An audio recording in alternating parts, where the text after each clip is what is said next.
नमस्कार, आप देख रहे हैं आज तक। आपके साथ मैं हूं सईद अंसारी। स्वागत है आपका चुनाव आज तक में। ममता बनर्जी पर 24 घंटे के लिए चुनाव प्रचार के लिए चुनाव आयोग ने बैन लगा दिया है और अब इस पर राजनीति काफी तेज हो गई है। आज ममता बनर्जी कोलकाता में चुनाव आयोग के फैसले के खिलाफ धरने पर बैठ गई। एक दिन पहले ही चुनाव आयोग ने प्रचार करने पर 24 घंटे की पाबंदी लगा दी थी। टीएमसी चुनाव आयोग के फैसले को असंवैधानिक बता रही है।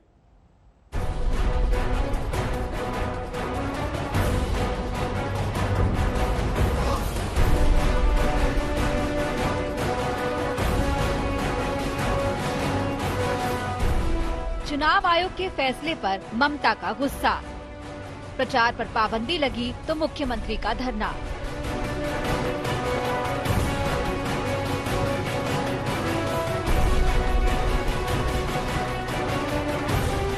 चौथे चरण के मतदान से पहले ममता का धरना प्रदर्शन हुआ। कोलकाता में गांधी मूर्ति के पास मुख्यमंत्री धरने पर बैठ गयीं। सीएम का ये धरना चुनाव आयोग के फैसले को लेकर है। ममता ने चुनाव आयोग के खिलाफ मोर्चा खोल दिया। गांधी मूर्ति के पास धरने के दौरान ममता ने पेंटिंग भी बनाई। एक दिन पहले ही चुनाव आयोग ने ममता बनर्जी के चुनाव प्रचार पर 24 घंटे का प्रतिबंध लगा दिया।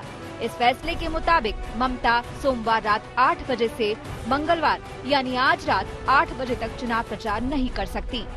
बंगाल में इस बार सत्ता तक पहुंचने के लिए एक एक चरण अहम है। ऐसे में चौथे चरण से पहले चुनाव आयोग का फैसला आया और चुनाव प्रचार पर बैन लगा तो ममता का गुस्सा फूटना लाजमी था। उन्होंने चुनाव आयोग के फैसले के फौरन बाद बता दिया था कि वो इसके खिलाफ धरने पर बैठेंगी।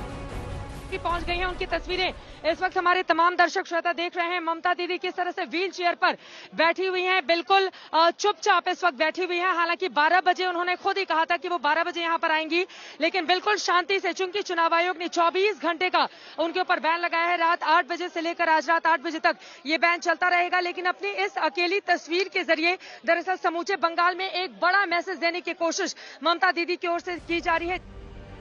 बीजेपी ने चुनाव आयोग से दीदी के खिलाफ शिकायत की थी। पार्टी ने मुख्यमंत्री के 2 बयानों का हवाला दिया था और उन पर एक्शन की मांग की थी। ममता ने एक रैली में मुसलमानों को एक होकर टीएमसी को वोट देने की बात कही थी, तो दूसरे बयान में लोगों से सीआरपीएफ का घेराव करने की बात कही थी। একদম সবাই মিলে আজানের ধরে দেবেন, দেখবেন সবাই একজোট হয়ে যাবে। সিআরপিএফ যদি গন্ডগোল করে আমি আপনাদের মেয়েদের বলে দিচ্ছি, আপনারা ওদের ঘেরাও করে রাখবেন, একদল আর একদল ভোট দিতে যাবেন, একদল ঘেরাও করবেন, একদল ভোট দিতে যাবেন। ममता के इन बयानों पर प्रधानमंत्री मोदी ने भी बंगाल के सियासी रण में ममता पर निशाना साधा। आपने कहा कि सभी मुसलमान एक हो जाओ, वोट बंटने मत दो। अगर हमने कहा होता सारे हिंदू एकजुट हो जाओ, बीजेपी को वोट दो, तो दीदी ये इलेक्शन कमीशन हमें 8-10 नोटिस भेज देता। चुनाव आयोग के फैसले के खिलाफ ममता ने धरना दिया तो समर्थक भी नाराज नजर आए।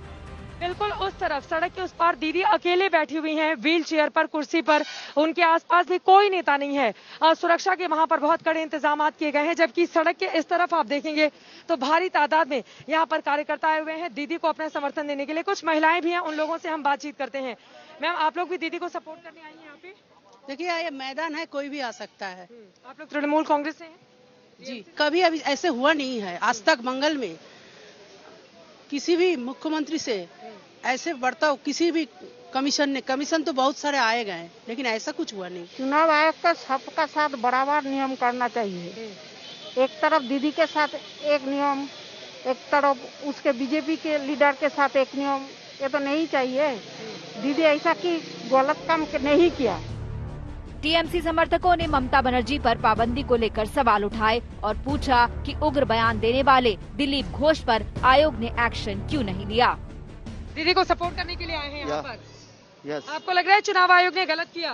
बहुत गलत किया, बहुत गलत किया। ऐसा नहीं करना चाहिए। हाँ। ऐसा नहीं करना चाहिए। इन लोग बोल रहा है कि 4 नहीं और बेसी लोग को मारना चाहिए। ये सब ऐसा होना चाहिए, ऐसा नहीं होना चाहिए। बंगाल में हम लोग हिंदू मुसलमान जितना है सब धर्म के लोग हम लोग एक साथ रहते हैं हम लोग।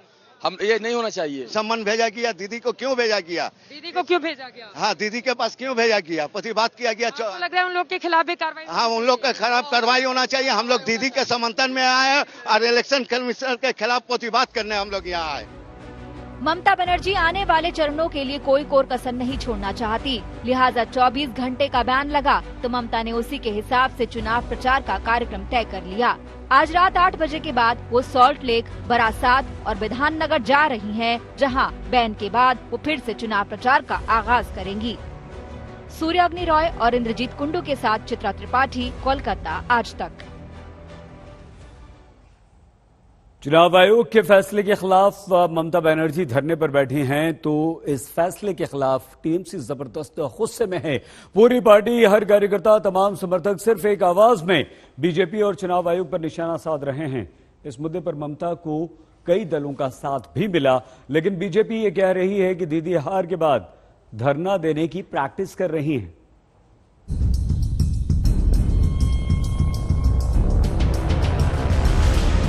ये लोकतंत्र के लिए एक काला दिन है।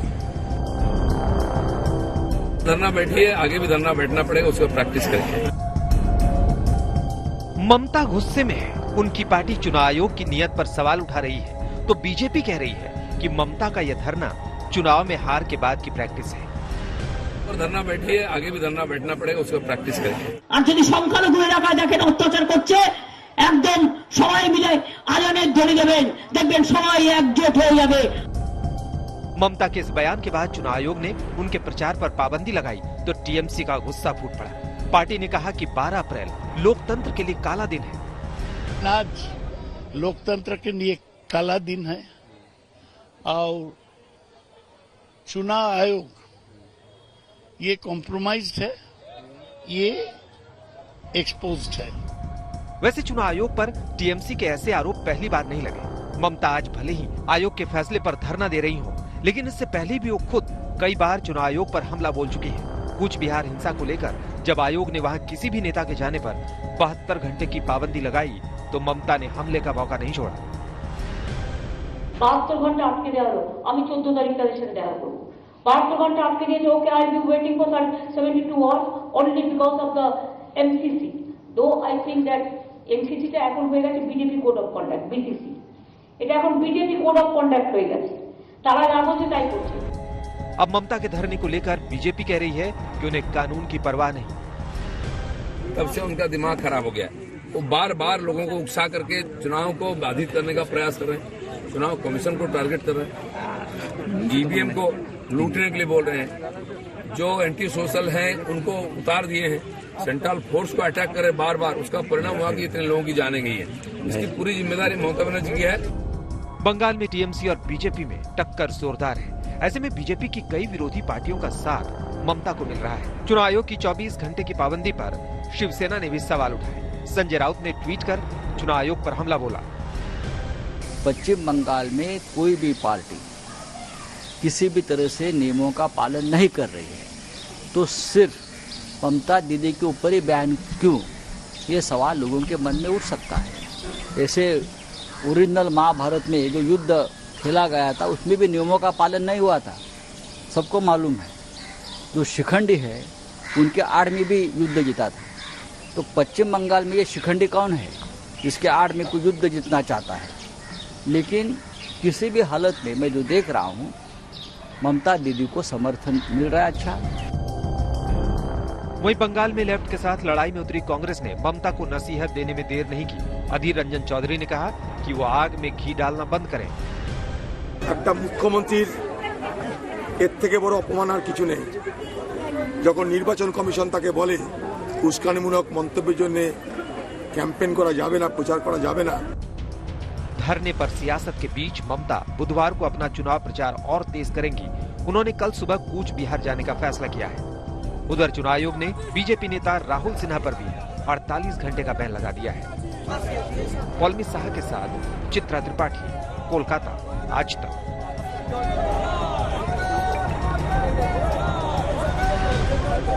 रहिए आज तक।